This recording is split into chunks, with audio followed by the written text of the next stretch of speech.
Okay guys, so today we are talking about push-ups. It's a benchmark day. The benchmark workout is Cindy, which is a 20-minute AMRAP of 5 pull-ups, 10 push-ups and 15 squats. Now the push-up is by far the most challenging movement of this workout, and often is the difference between a poor score or a good score. So we're going to talk about proper setup, proper execution and what to do if you're not very good at push-ups.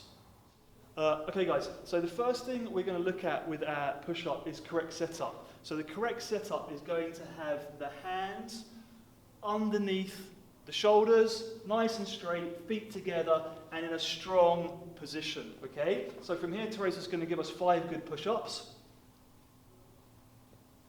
So as she goes down, have a look at her shoulders, they're coming down in front of her hands and she's staying nice and straight throughout the movement.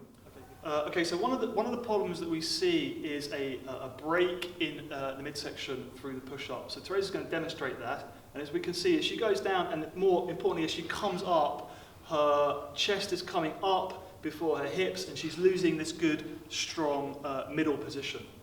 So one of the common issues that we see is a setup with the hands in front of the shoulders. So if we see that, Teresa's going to do a couple of push-ups and we're going to see what happens. So now you can see that her elbows are flaring out to the side and her shoulders are coming down between her hands. This is a poor shoulder position. So when we talk about a straight body position, we want to include the head. So we're going to see here something that happens often, which is the head coming down before the shoulders. Teresa? So there, we see this often, people think that they're straight, but actually you can see her head is touching the floor before her hips, so she's lost that straight position. So now we're going to talk about what to do if you're not very good at push-ups. So how can we scale the movement and avoid some of the issues that we've just seen? So we're going to have Teresa get into that correct start position. And the first thing she's going to do is just go down to the ground. So she's down on the ground, she's off tension, she's in that good position with the shoulders in front of the hands, and she's going to come up any way she can.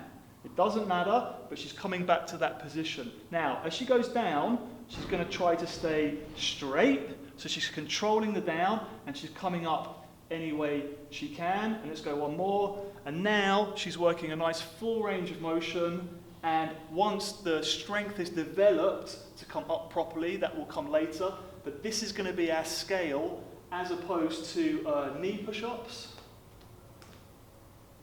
which we don't like, or doing a full push-up but only halfway up or down.